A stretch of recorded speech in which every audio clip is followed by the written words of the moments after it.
بسم الله الرحمن الرحیم. این چهره قرآنی امیرالمؤمنین سلام الله علیه که برای هر کسی یه جلوه داره.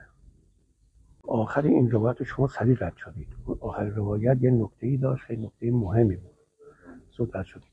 و این روایت اینه که در واقع این همون چهره قرآنی امیرالمؤمنینه. همونطور که امیرالمؤمنین رو همه میشناسن، که من یه متیاره نمیشه، اینا هم هر کسی رو تابع با خودش میبینه. دقیق فهمیدید؟ هر کسی مطابق با خودش میبینه. اون آیه این آخر این روایت بخونید شما. از این شود که لما کن خریز ما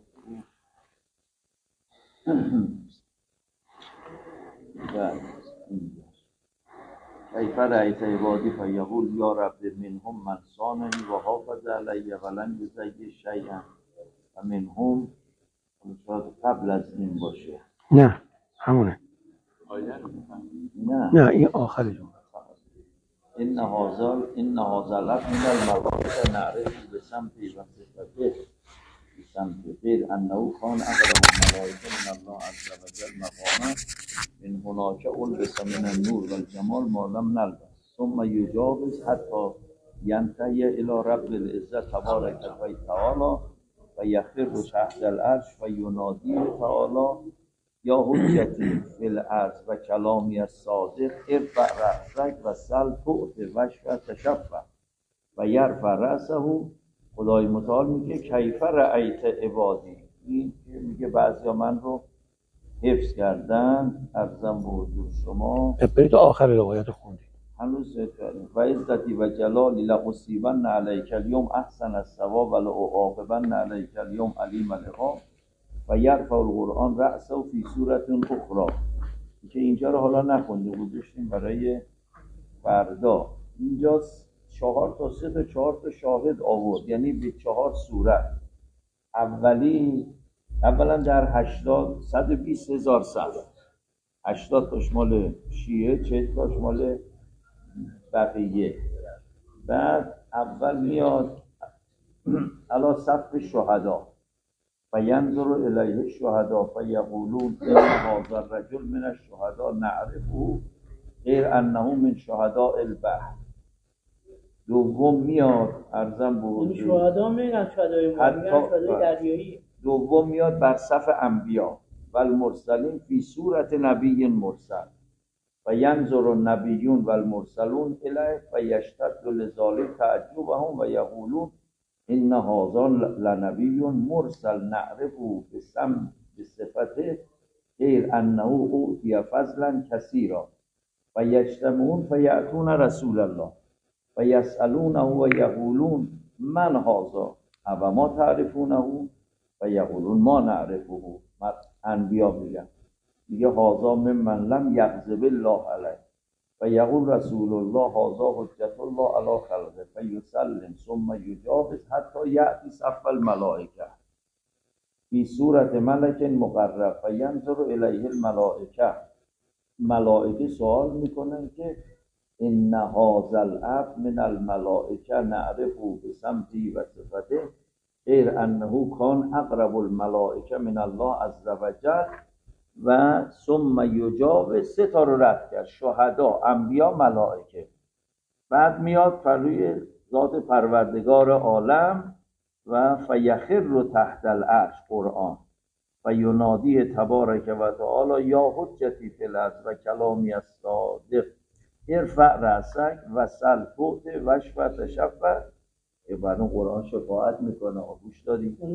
و یرفع رأسه و یقول الله تبارک و تعالی کیف رأیت عبادی و یقول یا رب منهم من صاننی و حافظ علی ولم یضیع شیئا و منهم من ضیعنی و استخف بحقی و کذب و انا حجتک علی جمیع خلقی و یقول الله تبارک و تعالی عزتی و جلالی و ارتفاع مکانی لأصیبن علیک اليوم احسن الثواب و لأعاقبن علیک اليوم علیم العقاب. ما تا اینجا خوندیم.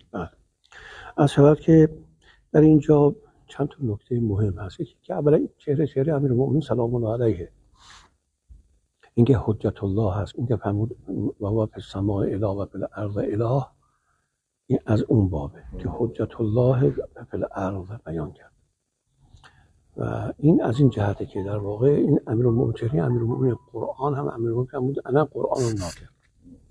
این از اون نشون میده که همه رو میشناسه، انبیاء الهی هم همه او رو میشناسن که انه خیال میکنن که این از خودشونه، در حالی که از خودشون نیست، بالاتر از اونهاست. مثل اینکه شما یک تلویزیون رو بیارید، بجای اینکه تصویر تو تلویزیون بیفته، این تلویزیون هست که یه تصویر داره به شما میده که شما دارید این رو مطابق با خودتون از جمله خودتون میبینید. همه دارن اینجوری میبینن، یعنی با همه همون جوری که اونا هستن، اما اونا افضلیتشون متوجه میشن، زیباترشون متوجه میشن. این برای هر کسی تو چهره خودش که میره همون چهره رو پیدا میکنه. این نکته اول. نکته دوم این که در اینجا شهدا پایینتر از مرتبه انبیاء و انبیاء پایینتر از مرتبه در واقع ملائکه و ملائکه پایینتر از مرتبه که ملائکه اعلا هست، نه هم ملائکه های همینجوری، بلکه ملائکه های اعلا. اینا همه خیال میکنن که از خودشونه. ببین همونشون میگه که امیرالمومنین سلام الله علیه ذات الروح، ذات الملکه. این در واقع همه ملائکه از او هستن، همه او رو میشناسن، همه او رو به عنوان حجت بر خودشون میدونن. این نیست جز این که همون داستانی که قدر روایات عرض کردیم، یه روز جبرائیل آمد خدمت پیغمبر گرامی اسلام، حضرت به او فرمود جبرائیل تو این حرفا که میگی از کجا میاری؟ گفت این چیزی به من میگه، اسرافیل به من میگه. گفت اسرافیل از کی میگه؟ گفت از میکائیل میگیره. گفت میکائیل از کی میگیره؟ گفت نمیدونم. گفت میخوای ببینی؟ گفت بله. حضرت اشاره کرد پدی رفت دید که شبه امیرالمومنین سلام الله علیه. این مثلا آموزش ابراهیم همه انبیاء الهی همشون با امیرالمومنین بود. یعنی الله لا اله الا انا، باز امیرالمومنین فرمود که انا اقول انی الله لا اله الا انا. این روایت داره. یعنی همه اینها اون که بیان میشه امیرالمومنینه. اولا که گفتیم بچه قرآن امیرالمومنینه، نه فقط اصلا ذات خود قرآن تنزیل یافته از امیرالمومنینه. یعنی امیرالمومنین حقیقتی است که این تنزیل یافتهش میشود امیرالمومنین در مرتبه ملک، امیرالمومنین در مرتبه رسالت، امیرالمومنین در مرتبه نبوت، امیرالمومنین در مرتبه شهدا. حالا چرا آب؟ چون در این قضیه آب نفسه، نفس هم از آبه. تو این روایت هم قضیه نفوسه. این تو بحث نفس که مطرح کرده مال آب. اگه نگاه کنید تو این روایت اینکه شما خوندید بحث نفسه. نفس از کون مایی است، کون مایی است. روح از کون هوایی است، ولی نفس از کون مایی است. اینکه شهدای آب در روایت هم داره که افضل هستن از شهدای زمینی. شهدای آب چه جور شهدایی هستن؟ شهداست که تو آب شهید میشن. شهید میشن یا کشته میشن؟ همون شهید میشن، در آب شهید میشن. نه به تشنگی. غرق شدن یا مثلا همون تو تیز زدن مثلا مردن. مثلا شهید باکری کردن تو وسط آب زدنش، با آرپیجی زدن اونجا هستش. چون آب خیلی خطرناکه. بله که شاید انسان بگه که از آب خطرناکتر هواست. البته من دلیل برای این مطلب ندارم، چون در اون زمان کسی هوا نمیپریده، تو آب میرفتن. خب میگم از باب مورده، شهدای زمینی مقامشون کمتر از شهدای در واقع. چون شما اگر توی هواپیما برید، من چون سوار هواپیما شدم، خلبان بودم، خیلی خطرناکه. یعنی آدم ترسش، علاوه اینکه یه بنده خدایی گفتش که اگر هواپیما سقوط کنه، به محض سقوط میکنه به افراد قش میکنه، یعنی اصلا مثلا از کار میفته، اصلا نمیفهمن. ولی توی آب خفگی وجود داره. یعنی شما میخوای آب میخوای بکنی اما نمیتونی، تقلا میکنی به حد اکثر ممکن. اینم یه بودشه که ممکنه بگیم که در شهدای نیروی دریایی و شهدای نیروی هوایی و یا زمینی مقدمه. ولی اول کسی هم سقوط میکنه، شما سر هواپیما شدی، جمعیت هواپیما میاد پایین، اصلا هم میریزه. اخوی ما میگفتش من داشتم تو قبرس داشتم مسیر از قبرس اومدم ایران یا میرفتم کجا، گفت یک مرتبه هواپیما 1000 متر یعنی نشست اومد پایین. گفت وقتی بلند شدیم همه در نجس کردن، همه از دم. گفت یک مرتبه هواپیما چای هوایی کشید پایین، چای هوا میکشه پایین، یک مرتبه میگفت وقتی بلند شدیم همه از دم. بعد نجس کردن کار خراب کرد. گفت حالا همه بالاخره اینا که میرن تو هواپیما میشن سیتین پاندال هم به قول بعضیا خودشون قرتی بتونیم بگید همه افتضاحه دیگه. بله شاگردان مرحوم آقای قاضی گفته بود که الله در احوالاتش که خدای من رو به بدترین حالت میخوام از این دنیا برم میشون در آب غرق شد. همین. آره همین دیگه. این در آب شهدای آب برای همه شهدای دیگه ترجیح دارن و اونا تصورشون ولی هست که این جزء شهدای برتره و شهدای برتر شهداست که در آب. همین دیگه. همین دیگه. میگم شهدای برتر شهداست که در آب شهادت میرسن. یعنی اگر بخواد انسان بکنه نیروهای رزمی دریایی مقدم بر نیروهای زمینی و هوایی باید حقوقشون هم متفاوت‌تر باشه. خب به خاطر اینکه ما چون ما مرزمون بیشتر مرزمون دریایی الان تا زمینی. البته دریایی هم داریم، ما خیلی دریایی خیلی داریم. دشمن هم خیلی داریم، چون راه نفوذ کشورم الان بیشتر از راه دریاست. و میدونید که ما در تاریخ هم شکست‌هامون همه از دریا بوده. یعنی اگر انگلیس نمی اومد توی دریا ناوگانشو بیاره ما افغانستان دست نمیدادیم، ما پاکستان رو از دست نمیدادیم، ما قسمتی از آذربایجان بالای شما رو از دست نمیدادیم. اونها هم در واقع سلاحاشون از طریق دریای خزر وارد میکردن، وارد عمل شدن. دیگه دریا نقطه ضعف نظام بوده در طول ایران بوده در طول تاریخ. از زمان خشایار شاه به بعد ما نقطه ضعفمون در این قضیه و اینا به خاطر همین هم نیروی دریایی بر جنرال دیگه مقدمن. شهادت بحر و شهادت دریایی، نیروی دریایی. نه این تو این 40 سال بحث شهید و شهادت و مباحث فقهی شهید این هیچ کجا مطرح نشده. نه مثلا متأسفانه مطرح نشده. افضل در شهدا به خاطر همین جایگاهشون در قبرستان‌ها باید مقدم باشه بر جایگاه دیگران. عجیب در دفن شهدای احد پیغمبر میفرمود هر که قرآن بیشتر حفظه اون رو جلوتر بگذاره. همین دیگه. این همینه. چون در واقع کسی که در دریا به شهادت میرسه مال این یکی دیگه اینکه آب هم مطرح شد. آب علمه و قرآن علمه.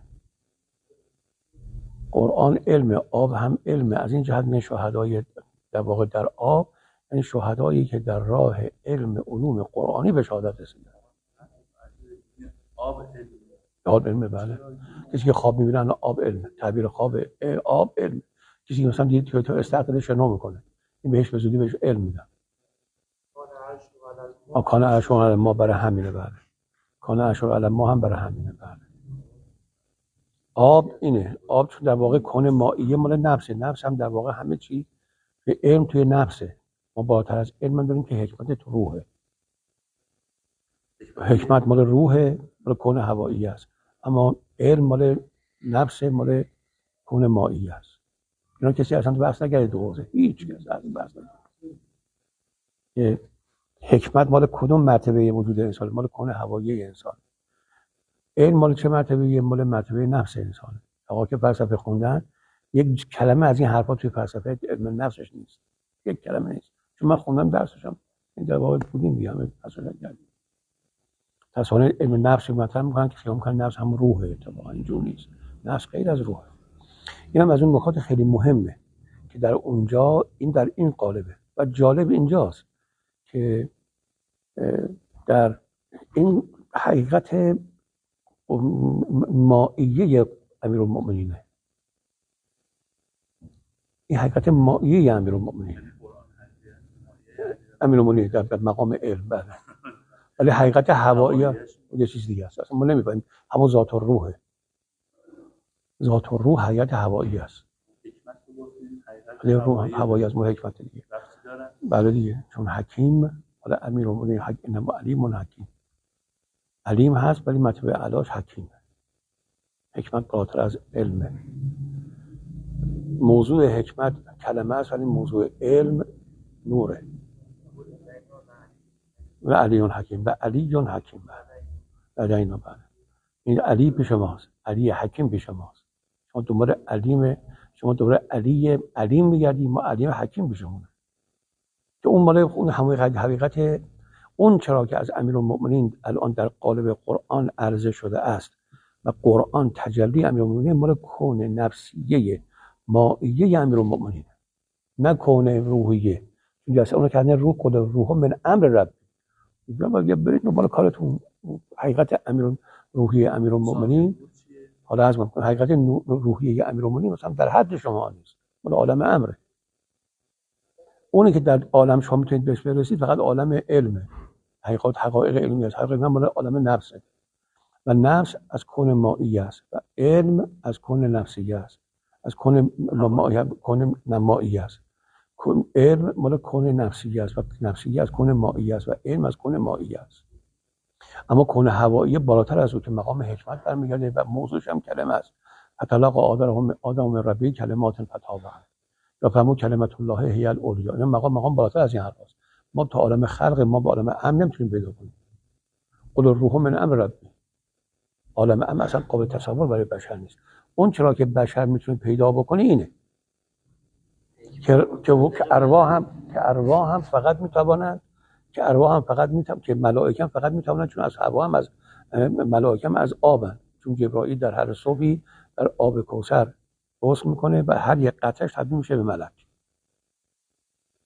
همه ملائکه از آبن. تنزل الملائکه و الروح، ولی اینا بعد میفهمون تنزل الملائکه، نه، روح غیر از ملائکه است، بالاتر از ملائکه است. اون از کون هوایی خالصه. از اون کدوم هوا؟ هوای تشنل هوا که مال بعد ما بعد الحجب نوره، ما تحت الحجب نوره. چون بعد الحجب نور، بعد از نور حجب نور، بعد از حجب نور کون هوایی است. کدوم هوایی؟ کون هوایی ما تحت حجب نوره. اما کون هوایی که ما تحت سراست، این مال بعد از این مراتب، مال بعد از آب. نور رو بالاتر از کون هوایی؟ نه، نور فقط تو مرتبه علمه، بالاتر از مرتبه مثلا یه حقیقتی مثلا درک نمی‌کنه. در واقع به حد نورانیه بشناسه. همون دیگه فقط مال مرتبه علم دیگه، مال مرتبه علم خیلی بالاتر از این حرفاست. ما مثلا مفهوم حقیقتی به نام کلمه نمی‌فهمیم. خیلی بالاتر از این. چرا؟ بعد خیلی همین یوت الحکمت اگه میگن ولی زهرم، چون کلمت الله هی العلیا، یعنی موضوع حقیقت کون هوایی امیرالمؤمنین که بس امیرالمؤمنین اگه عین حکمت باشه موضوعش چیه؟ حضرت زهرا. کدوم حقیقتش؟ حقیقت کلمت الله میشه. همون کلمت الله هی العلیا. علی و اولیا اینا مال مرتبه کون هوایی ان، مال مرتبه مادون حقیقت‌های تجلیات او بس پیدا کردن، مثل مرتضی و جای دیگه. حقایق نوریه اینجوری، حقایق نوریه مال مرتبه نوره، فیه نورون و شفاء و رحمت. ذات و روح امیرالمؤمنین. نه، ملائکه با روح فرق میکنن. نه، روح و ملائکه فرق. امیرالمؤمنین تشریف میارن در قالب روح، میان نازل میشن به امام زمان، با ملائکه میان، همراهشون ملائکه میان. ملک روح هم داریم، البته ملک روح هم داریم. نه، حضرت زهرا که لیلة القدره، اینا وارد میشن توی لیلة القدر. امام هم نشسته، حضرت زهرا هستن، امیرالمؤمنین هم هستن، امام زمان هم هستن. امیرالمؤمنین برنامه رو میده، چون مقام ربوبیت داره، برنامه رو میده. حضرت زهرا قبول میکنه یا قبول نمیکنه. اگر قبول بکنه بسیار، قبول نکنه هیچ. اگر قبول کرد امام زمان هم باید زیرش امضا کنه، بگه من قبول میکنم که اجرا کنم. مدیر اجرایی امام زمانه، رهبر امیرالمؤمنینه، اونی که باید بگه بله حضرت زهرا، تا نگه هیچ مطلب نمیشه. اینکه در شب‌های قدر توسل به حضرت زهرا خیلی مهمه. روح همون امیرالمؤمنین، روح مطابق روح ملک روح هم داریم ما، یعنی خود امیرالمؤمنین ذات و روح، ملک روح از امیرالمؤمنین که اون از آب دیگه نیست، اون از ذات و روح، از کون هوایی است. ولی ملائکه همه از ماء و جعلنا من الماء كل شيء حی و ملک حی، اما روح ذات الحی، یعنی منشأ حیه. میگه امیرالمؤمنین فرمود انا احیی و انا امید، یا حیا قبل کل حی و یا حیا بعد کل حی و یا حیا حین لا حی و یا حیا بعد لا حی، یا محیی الموتی و ممیت الاحیا. امیرالمؤمنین فرمود انا احیی انا امید. این حی قبل و بعد این مال امیرالمومنین سلام الله علیه. عیسی اگر میگید هست احیاش میکنه، اما امیرالمومنین حی هم نه، عیسی متوسل میشه به امیرالمومنین، یه ذکر از امیرالمومنین گره احیا میکنه. اون مرحوم آقای قاضی طباطبایی نقل میکنن که داشت میرفت یه مار خیلی گنده‌ای بچه نقل میکردن ظاهرا ازشون نقل کردن، کسی نقل کرد. من نوشتم تو این بحث هم نوشتم خداش قاضی میرفت ظاهرا توی وادی السلام و جهادیه بود، نمیدونم کجا بود، سهله بود جهادیه بود، نمیدونم کجا بود. ایشون اصلا یه مار سیاهی پیدا شد، شاگردا همه ترسیدن. خب برگشت مثلا گفتش که موت به اذن الله، تموم شد، مرد. همون قاضی بله گفت موت به اذن الله. گفت ما رفتیم جلوتر، میگم یکی از این ماها رفت عقب، ببین واقعا این مرده یا زنده است. نه بابا مرد، تمام شد.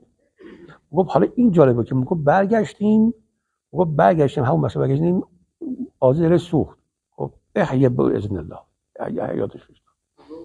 قاضی همون که مرده بود زندهش کرد. قاضی اسمش قاضیه یا بله قاضی طباطبایی خودش اسمش قاضیه؟ نجف الان اونجا هست قبلش. کون نوریه، بعد کون جوهریه، بعد مائیه، بعد راویه، بعد چه اینا هستن؟ بعد نوریه که ما چه می‌دونیم چیه؟ اهل بیت همین نورن دیگه. بله الله نور السماوات و الارض، مقام الوهیت اهل بیت. اینو می‌خواستم بگم گفتم. ولی اهل بیت بالاتر از این حرفا. خلقهم انوارا، اون انوارم تازه انوار مال مراتب تجزیه شده. بلا کلهم نور خلق. نه بعد از نور بودن شد. نور بالاتر از این حرفاست. همین دیگه. همه کون اصلا کون نوری فقط اهل بیتن. همین نورایی هم که میاد اینا هم باز مال اهل بیته. ما داریم استفاده میکنیم. یعنی در هر چیزی اسراف نیست هست الا در سراج. لا سرف به سراج. این حالا تو قبل از این البته این به خاطر اینکه بشر جاهله و الا دستگاهی میشه ساخت مثل آب خوردن که خودش حتی بدون خورشید میتونه تولید نور کنه بدون که اصلا هر جایی بخوره. بله میشه. یعنی جواب خاک رو میریزی توی ظرف، خاک نور میده. حالی برکت جوهری هست؟ نه داریم و میگه خود برق تولید کرده از خاک. همون خیلی خوب است. من خبر نداشتم. نه آب که روی من هستش خاکو. نه حالا اون غیر از اون میخوام. نه خاکو میریزی، یه مش خاک میریزه جلوتون، این برای ابد برای شما نورانیت میده. چون که آبم میده. یعنی شما به راحتی میتونید خاکو بریزید از توی آب چشمه ای از آب در بیاد. بعد خاک کاری نداره. یا حضرت سلمان این کارو کرد. شدنش هم نمیگه چه شکلی. نه چون معمولی فرق نمیکنه با نبودنش. بلد نیست. کون دیویه یعنی اندکاکیه، کون نوریه همش به در طول داخلشه. همه در داخلش. اینا لایه هاست، لایه ها باز شده دیگه. لایه ها نور، بعد از تو نور جوهر شده بیرون، از تو جوهر کن هوایی همچون اومده پایین. عقل مال کون جوهریه. عقل مال کون جوهری است. مال کون جوهری است. کون مائیه نه. بالاتر از کون مائیه است. عقل بعد عقلم هست ولی عقل از کون هوایی است. یا کون خود ذات جوهری است. اینا رو بعد دستشو بکنم نمیدونم خیلی مسلط نیست. این مسلط نیست. آقایی که خاک چون کباب داد از سلمانی کارو کرد بر عوضه آب زمان گذاشت رو حرارت داد و همین بله آقای چیز نقل میکردن که آقای اللهم شیخ بهایی نقل کرد. شیخ بهایی داره، من همین چند روز قبل تو هم دیدم، خیلی عجیب. گفت ما چند روز بود گرسنه بودیم و از گرسنگی گریه میکردیم در جبل عامر لبنان. گفت مادرم هیچ نداشت. گفت بعدم که مادرم بلند شد یه چیزی گفت، قسمتی از برف و برداشت انداخت تو قابلمه، درشو باز کردیم دیدیم تمام آبگوشت. این شیخ بها داره. تمام از کارهای عادی ما برف رو میریخت توی اون تبدیل میشه به گوشت. اینا کار مادرش بوده، کار خودش نبوده. گفتی یعنی که در مردم شیعه این باید یه چیز عادی باشه. مرحوم آقای بجاد هم همین می‌فهمیدن. در زمان ما اگر کسی تجل از نداشت متعجب می‌کرد. خب این بگذاریم چون بقا بشر خودش آلوده. الان به خاطر اینکه آلوده است. به خاطر اینکه غذاهاشون آلوده است. غذاهاشون آلوده است. اینو در واسه این. چون شما تشریف نداشتی. من مفصلا تو بحث چیز گفتم.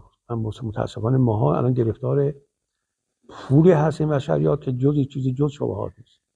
اون آقایی که میاد پول میذاره توی بانک از آقایی که پول میذاره توی بانک از سود اون میاد شهریه میده، شما از توی این میخوای همیشه با آقای بهجت در میاد؟ از توی این میخوای که مردم نسبت به روحانیت اعتماد داشته باشن؟ روحانیتی که با دهانش و قز شکمش با بوی ربا داره حرف میزنه، این چجوری میخواد تاثیر بذاره روی مردم؟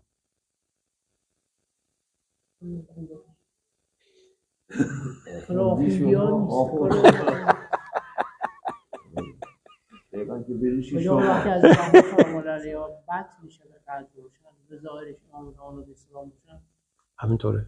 بعد در واقع ظرف زمان لیلة القدر حضرت زهرا امیرالمومنین تشریف میارن خدمت حضرت زهرا. بله ظرفه. حداقل ظرف. حداقل ظرف. لیلة القدر هم نیمه شعبان. اون مال شیعه نیمه شعبان. بدون ظاهر معنا نداره. نه بعدن به ظاهر همینطوره. ظاهرشون تجلیات گوناگونشونه، بعدشون حد ظرفی پیدا میکنه. نه ظرف کاسه. نه یعنی در جوهری وجودشون همین حقایق هست. اینکه فاطمه زهرا ظرف کل عالم. ظرف نظام هستی پیغمبر گرامی اسلام. ظرف نظام حدوث حضرت زهرا امیرالمومنین کنه این دو تا ظرف. هر فعلی بخوان انجام بدن فاعل و امیرالمومنین سلام الله علیه. و حقیقتی که شما الان توی پیام فرمودید که در روز قیامت میاد به عنوان قرآن، تازه حقیقت علمی امیرالمومنینه. این غیر از حقیقت حکمتی امیرالمومنینه که اصلا نمیرسن. چون بالاتر از عالم نوره، چون بهش عالم نوره. اهل بیت در فراتر از عالم نورن. در عالم نور هم یه پاتوقی دارن. یعنی اینا رو تجلیات آقا امیرالمومنین. بله نه همه تجلیاتشونه. بله نه همه تجلیاتشون. همه این هر فاعلی تو دنیا هر کاری میکنه بدون اذن امیرالمومنین نیست، بدون اشاره او نیست. حالا ببینید این کسی که عین کن عالمه، عین فاعل محض عالمه، بعد بره تو خونه بشه دستش اینجا ببنده، زنشو جلوش بزنن، بچه‌ش هم بکشن، در واقع کتش هم ببندن، تنها بندازن به گردنش ببرنش. چون خدا اینجوری میخواد. وقت من میگی تو چیکار بکنیم که این کارا رو بکنیم؟ امیرالمومنین که عین کن عالم این کار نمیکنه. نه اون به خاطر اینکه در واقع یه برهه از زمان شیعه به این مقام هم نیست. عادی بوده. خود حضرت زهرا هم همین. بله. در واقع اگه شما به دلت اندر بودید برد فقط دوستان زندگی میکرد. بله. خب ما تو خود روایت کلی هست دیگه، یعنی در واقع اون چیزی که دنیایی که اینها ترسیم میکردن دنیایی بوده که انسان رو از خیلی از احتیاجات نجات میده. مثلا فرض کنید اون روایتی که مثلا با یه سری مثلا اجنه می اومدن تایید مثلا اینها و سپاه رو کمک میکردن، خودی بوده نمیدونم فلان بوده، میرفته کمکشون میکرده، حرفی میزنن، کاری میکردن، تجلیاتی داشتن، همه چیز. یعنی شب ما به چیزی نیاز نداشتیم، نور از زهرا بود. پس یعنی همه اینها موجودیتایی بوده با خاموش کردن نور اهل بیت همه ربطی داره. همینطور توی زمان دیگه مثل همین شیخ بهایی که میفرمایید شیعه به یه سری مقامات رسیده. زمان آقای بهجت میگه این کسی که در واقع تحیر ارز نمی‌کرد تعجب می‌کرد که چرا تحیر ارز نمی‌کنه. خب یعنی همه اینا رو داشتیم، مثل آدمایی شدیم که همه سلاحمون دستمون گرفت. بله همینطوره. دوباره ما رو برگردوندن. نه همینطوره. بله همینطوره. بخاطر همین ما دائم داریم به سمت جهل داریم حرکت می‌کنیم. اکثر این در واقع خیلی عجیبه. بله همینطوره. دوران خیلی سختی وقت به خاطر همین هم حفظ کردن دین خیلی کار مشکلیه. واقعا حفظ کردن دین 50 سال قبل مشکلی نداشت. 50 سال بعد دین که حفظ کردن همین دین تقریبا محاله. چرا؟ چون به حد شما نشستی تلویزیون هست، من گفتم ایزام اصلا تو درسم من نشستی تلویزیون نشستی، تو تلویزیون زنی میاد زیبا قشنگ خودشو عرضه میکنه زلیخای دوم میگه با من بچ کن. کجا میاد؟ از تو تلویزیون میاد تو، فضای از فضای مجازی بود چهارم بشر کشف میکنه در مقابلت. زن این دقیقاً تجلی فلان زنی است که الان داری، اگه با این همخوابی بکنی در واقع زنا کردی. حاضری بکنی؟ مردی یا نه؟ یعنی امروزی بشر به تمام مصیبت هایی که اهل انبیاء الهی گرفتار بودن ما هم گرفتار خواهیم شد. شک نکنید. تک تک. تو لواطش هم همینطوره، توی زناش هم همینطوره. یعنی در واقع ما به قوم لوط که مبتلا شدیم چیزی مهمی نیست. به زودی جوانهای بسیار زیبایی رو تولید میکنن و دست من و شما میده. حالا که الان مجسمه‌اش که هست، حالا غیر مجسمه قشنگ میاد تو. حالا کسی میبینه خیلی زیباست، قشنگ یه اراده میکنه از تو تصویر میاد بیرون. مثل که تو ذهن شما تصور میکنی، حالا اینکه ما که تصور ذهنیت میاد بیرون. اون موقع میتونی جلوی گناه‌ها بگیری یا نه؟ حق بیشتر یوزل رو به کثیرن یهدی به کثیرن. مطمئن باشید 50 سال بعد مردم سخت‌تر از ما دینشون رو حفظ میکنن. اول انقلاب مثلا شما این مصیبت‌ها رو داشتی؟ کجا هم مصیبت‌هایی؟ اصلا مصیبتی نداشتی. یه تشخیص دادید جمع شد تموم شد رفت. حالا چی؟ اصلا اینجوری نیست. ما هر چقدر که جلوتر میریم سخت‌تر و سخت‌تر و سخت‌تره. به خاطر همینم بگیم در واقع تا قبل از ظهور حضرت سیف به کار نمیره، بلکه حضرت میاد سیف به کار میره. ولا یقیم الناس الا بالسیف. چون هیچ راهی جز سیف نداره. الان حضرت هر چه میریم جلوتر هی این دارا بیشتر میشن یا کمتر میشن؟ این دارا متدینین واقعی دینشون قوی تر میشه، ولی متدینین ظاهری دینشون از دست میدن. بله همین. هر چقدر شدت تدین متدینین قوی تر میشه، دینداران ظاهری از دین خارج میشه. کیفیت بالا میره ولی کمیت میاد پایین‌تر. الان همینطوره دیگه. بله. یتقبل قربتن هم همینجاست. السلام علیکم و رحمت الله.